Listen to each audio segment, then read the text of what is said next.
মাছের ডিম কতভাবেই তো রান্না করে খেয়েছেন, তাই না? কিন্তু এভাবে কি খেয়েছেন একবারও? আজ আমি মাছের ডিমের মশলা কারি কিভাবে রান্না করে সেটাই আপনাদেরকে দেখাবো। আমি একটা কড়াইয়ে প্রথমে পানিটাকে গরম করে নিলাম, আর গরম পানির ভিতরে 1 চামচ হলুদের গুঁড়া আর কিছুটা লবণ দিয়ে নিয়েছি। এখন আমি এই গরম পানিটার ভিতরে আস্ত ডিমটা দিয়ে দিচ্ছি।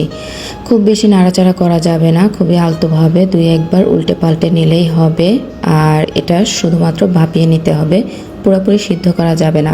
ডিমটা ভাপ দেওয়া হয়ে গেলে এটাকে খুব ভালোভাবে পানি ঝরিয়ে ঠান্ডা করে নিতে হবে। তারপর এখানে দিয়ে নিতে হবে পেঁয়াজ কুচি, মরিচ কুচি, আর হলুদের গুঁড়া, মরিচের গুঁড়া, ধনিয়া গুঁড়া, জিরার গুঁড়া, লবণ, আর দিতে হবে আপনার পরিমাণ মতো আদা রসুনের পেস্ট। তারপরে আমি দিয়ে নিব বেসন দেওয়ার পর আমি একটা ডিম নিয়ে নেব। তারপর সব মিশ্রণগুলো একসাথে খুব ভালোভাবে মাখিয়ে নিব। খুব সুন্দরভাবে মাখানো হয়ে গেলে আমি এগুলোকে খুব সুন্দর করে ভেজে নিব লাল লাল করে। বেসনের পরিমাণটা আপনাদের প্রয়োজন মতো বাড়িয়ে কমে নিতে পারেন। যদি খুব বেশি নরম হয়ে যায় তাহলে বেসনটা আরেকটু বাড়িয়ে দিবেন। এই দেখেন আমারটা কত সুন্দর হয়েছে।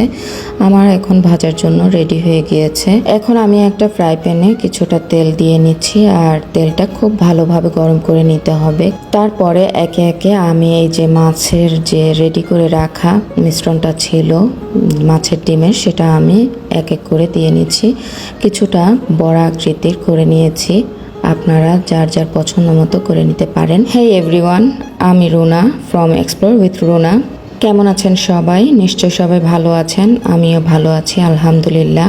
তো আজকে আমার এই মাছের ডিমের মশলা কারি, এটা যদি আপনারা ফলো করেন, আপনারা ঘরে বানান, তাহলে দেখবেন কতটা মজা হয়। কথা বলতে বলতে আমার বড়াগুলো বানানো হয়ে গিয়েছে। আমি এখন বড়াগুলো তুলে নিচ্ছি, আর এভাবে বাকিগুলো আমি ভেজে নিব।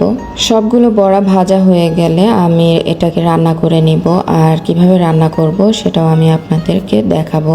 এখানে আমি একটা কড়াইয়ে পেঁয়াজগুলো খুব ভালোভাবে ভেজে নিচ্ছি, আর পেঁয়াজটা কিছুক্ষণ ভাজার পরে আমি আদা রসুনের পেস্ট দিয়ে একটু ভেজে নিব যেন কাঁচা গন্ধ না থাকে। এরপর আমি মশলাগুলো দিয়ে নিব। যে কোনো রান্নায় আদা রসুনটা কিছুক্ষণ তেলের উপরে ভেজে নেবেন, তাহলে কাঁচা গন্ধ একদমই থাকবে না। এরপর আমি এখানে সব ধরনের মশলা দিয়ে নিচ্ছি, আর সব রকমের মশলা দেওয়ার পর আমি এই মশলাটাকে খুব ভালোভাবে কষিয়ে নিব। এই দেখেন আমার মশলাটা কত সুন্দরভাবে কষে গিয়েছে, আর আপনারা বুঝতে পারবেন মশলাটা কষানো হয়ে গেলে তেল উঠে আসবে উপরে। মশলাটা কষানো হয়ে যাওয়ার পর আমি এখানে পানি অ্যাড করে নিচ্ছি ঝোলের জন্য। আর ঝোলটা যখন কিছুক্ষণ জাল দেওয়ার পরে ঘন হয়ে আসবে, তখন আমি এখানে ভেজে রাখা বড়াগুলো দিয়ে নিব।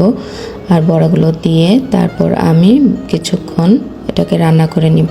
কতটা সুন্দর লাগছে দেখতে, দেখেন, দেখেই মনে হচ্ছে।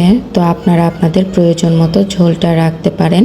আমি এখানে বেশি ঝোল রাখবো না, তো আমি এখানে ঢাকনা দিয়ে রান্না করে নিলাম।